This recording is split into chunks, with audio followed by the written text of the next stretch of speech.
मेरा नाम दीपक कुमार है और दोस्तों आज हम बात करेंगे एक बड़े ही महत्वपूर्ण टॉपिक पर। दोस्तों एक समय की बात की जाए, टाइमिंग की बात की जाए, हर एक व्यक्ति के पास समान टाइम होता है। इवन आपके पास अपना टाइम है, मेरे पास अपना टाइम है, हर एक व्यक्ति के पास समान टाइम होता है। लेकिन हमें कुछ लोग किसी उस अपने समय को ज़्यादा बेहतर तरीके से यूज़ कर पाते हैं, कुछ लोग ज़्यादा बेहतर तरीके से यूज़ नहीं कर पाते। मैं आज उसी टाइमिंग की बात करूँ दोस्तों। 3 तरह के टाइमिंग होते हैं, प्रेजेंट, पास्ट, फ्यूचर। जहाँ तक फ्यूचर की बात किया दोस्तों, फ्यूचर वो है जो आने वाला समय होगा, 1 मिनट बाद, 2 मिनट बाद, 10 दिन, 20 दिन। प्रेजेंट आज जिसमें हम जी रहे हैं, मैं आपसे बात कर रहा हूँ तो प्रेजेंट हुआ, आप मुझे देख रहे हैं प्रेजेंट हुआ। लेकिन दोस्तों इसी प्रकार हमारा पास्ट भी रहा होगा। पास्ट वो होता है जो समय हमारा गुजर चुका है, और दोस्तों वह समय जो एक बार हमारे हाथ से गुजर जाए वो कभी लौट कर नहीं आता। इसी बात को इंग्लिश में अगर आपको कहना हो तो इंग्लिश में बोलेगा लॉस्ट टाइम नेवर रीगेन्स। अब दोस्तों लॉस्ट टाइम का मतलब जो समय गुजर चुका है, नेवर का मतलब कभी नहीं, रीगेन का मतलब क्या होता है दोस्तों?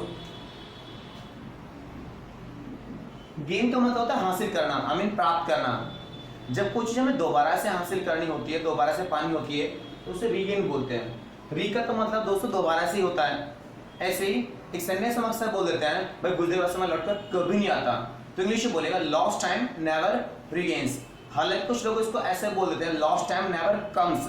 ये भी सही है, वो भी सही है, तो कंफ्यूज नहीं होना है, जो सही लगे वो बोल सकते हैं। तो दोस्तों लॉस्ट टाइम नेवर रीगेन्स मतलब गुजरे हुआ समय लौटकर कभी नहीं आता। आपका पास्ट भी रहा है, मेरा पास्ट भी रहा है, हर एक व्यक्ति का पास्ट रहा है। अब जो काम मैंने कभी पास्ट में किया, जैसे मैं मार्केट गया था, मैं आया था, मैं भूल गया था, दिमाग से बात निकल गई थी, पास हो गया था, मैं सुबह जल्दी उठा था, सुबह लेट उठा था, ये सभी वो काम है दोस्तों जो हमने कहीं पास्ट में किए थे। अब जब आप किसी भी काम को पास्ट में करते हो, उस बात को जब इंग्लिश में बोलते हो, तो सीधा से याद रखना जिस व्यक्ति ने उस काम को किया है पास्ट में, उस व्यक्ति को मान के चलिए आय ने काम किया कोई भी पास्ट में, तो आय के बाद में वो वर्ब या फिर वो एक्शन जो भी हमने किया है उसकी सेकंड फॉर्म लगा देना। क्योंकि दोस्तों एक एक्शन की अगर बात किया है, एक एक्शन में कभी आईएनजी आती है, कभी सेकंड फॉर्म आती है, कभी थर्ड फॉर्म आती है, कभी फर्स्ट फॉर्म आती है, कभी एस या ईएस लगता है। मैंने आपको अपनी लास्ट वीडियो में बताया था आपको एस या ईएस कब लगता है। उसके बाद दोस्तों आज जो बात कर रहे हैं हम सेकंड फॉर्म के बारे में बात कर रहे हैं। बहुत सारे काम आपने भी किए थे, मैंने भी किए थे, बस जो भी काम किया था तो आय, अगर आय ने किया तो आय के बाद में एक्शन, और एक्शन के बाद में सेकंड फॉर्म लगा देना। जैसे अगर मैं आपसे कहूं दोस्तों मैं खेला था, मैं खेला था का मतलब मेरा काम पास्ट में हुआ था, तो आय के बाद में प्ले, और प्ले के सेकंड में फॉर्म होती है प्लेड। मैं खेला था तो आई प्लेड, मैं आया था तो आई केम, मैं गया था तो आई वेंट। लेकिन दोस्तों अगर मैंने आपसे कहा आई वेंट, मैं गया था, क्या आपको समझ में आया किस जगह पे गया? नहीं ना। जब आपको प्लेस भी बताना हो, डायरेक्शन बताना हो, डायरेक्शन बताने के लिए आता है टू। अब मैं गया था, आई वेंट, और वेंट क्या है? गो के सेकंड फॉर्म ना, तो आई वेंट टू के बाद में प्लेस ऐड कर दो जिस डायरेक्शन पे आप गए थे। जैसे मैं मार्केट गया था, आई वेंट टू मार्केट। मैं दिल्ली गया था, आई वेंट टू दिल्ली। मैं कॉलेज गया था, आई वेंट टू कॉलेज। इसी तरह से जो भी काम ने पास्ट में किया आप उसको सेकंड फॉर्म बोलिए। जैसे मैं आपसे कहा कि सर मैं जल्दी उठा था आज, अब उठना होता है गेट अप, गेट अप के सेकंड फॉर्म गॉट अप। मैं जल्दी उठा था, आई गॉट अप अर्ली। मैं लेट उठा था, आई गॉट अप लेट। मैं भूल गया था, आई फॉरगॉट। ऐसे आप भूल गए थे, यू फॉरगॉट। ही भूल गया था, ही फॉरगॉट। शी भूल गई थी, शी फॉरगॉट। हम भूल गए थे, वी फॉरगॉट। मतलब ये है पास्ट का पैटर्न जो होगा हर एक व्यक्ति के लिए एक समान होगा। लेकिन दोस्तों पास्ट में ना तो सारे काम आपने किए, नहीं सारे काम मैंने किए।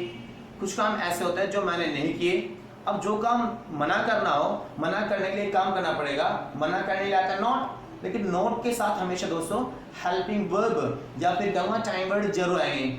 हेल्पिंग वर्ब से मतलब do, does, has, have, will, may, might, could, would, should. जब आप पास्ट में किसी से मना करते हैं, मैंने नहीं किया था, तो करना क्या है दोस्तों? इस सेकंड फॉर्म यहाँ पर लिखी हुई है मैंने, इस सेकंड फॉर्म के रूप में हमारा हेल्पिंग वर्ब छुपी हुई है जिसको डिड बोलते हैं। और जब आप किसी से मना करोगे ना, मैंने नहीं किया था, तो आई डिड नॉट, और डिड नॉट सामने फर्स्ट फॉर्म लगा देना। डिड नॉट के बाद में एक्शन की आपको बस फर्स्ट फॉर्म लगा देनी है। अब जो भी काम नहीं किया तो फॉर्मूला आपके सामने लिखा हुआ है, आई डिड नॉट एक्शन बस फर्स्ट फॉर्म।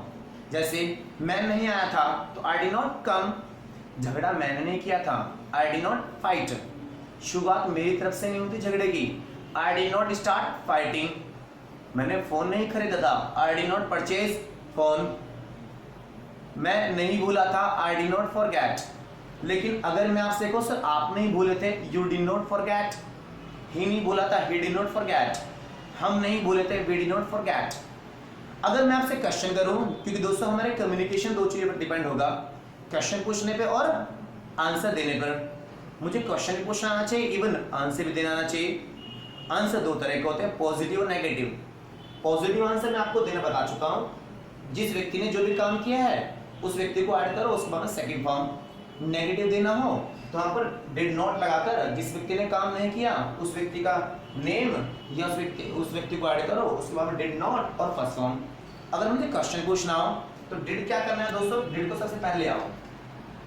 लेकिन बात ये आती है जब हम क्वेश्चन पूछते हैं दोस्तों, क्वेश्चन अपने आप से तो पूछते नहीं है। क्या हम कभी ये पूछते हैं क्या मैं गया था, क्या मैं पास हो गया था, क्या मैं नहाया था, कभी नहीं पूछते। हम क्या पूछते हैं, हमेशा सामने वाले से क्वेश्चन पूछते हैं।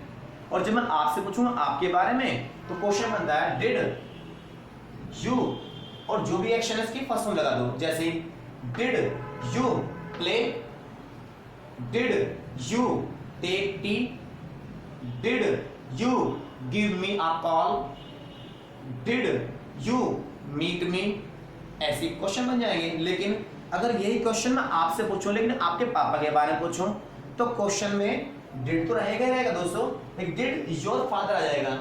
तो did your father meet you, क्या आपके पापा आपसे मिले थे। Did your father attend the meeting, क्या आपके पापा ने मीटिंग अटेंड की थी। अब दोस्तों इसी पैटर्न में बहुत सारे क्वेश्चंस बना सकते हैं। अब आपको करना क्या है, मेरी वीडियो आई थिंक आपको समझ में आई होगी, लेकिन दोस्तों इसको और बेहतर समझने के लिए या तो मेरी वीडियो को दोबारा से देखिएगा या फिर एक काम और करना आपको और बेहतर करने के लिए जो एग्जांपल्स मैंने बनाए हैं अपने अकॉर्डिंग एग्जांपल्स और भी बना लीजिएगा। क्योंकि ऐसा जरूरी नहीं जितने एग्जांपल्स मैंने दिए सिर्फ यही बोले जाते हैं, बहुत से एग्जांपल्स भी आप बना सकते हैं अपने पास से। ये ध्यान रखिएगा, अगर जितने एग्जांपल्स मैं देता हूँ इससे अपने पास से एग्जांपल्स आपको जरूर बनाने हैं। इससे दोस्तों अगर मेरी वीडियो आपको पसंद आई हो तो दोस्तों लाइक कीजिएगा, कमेंट कीजिएगा, सब्सक्राइब करना मत भूलिएगा। Thank you very much, have a nice life.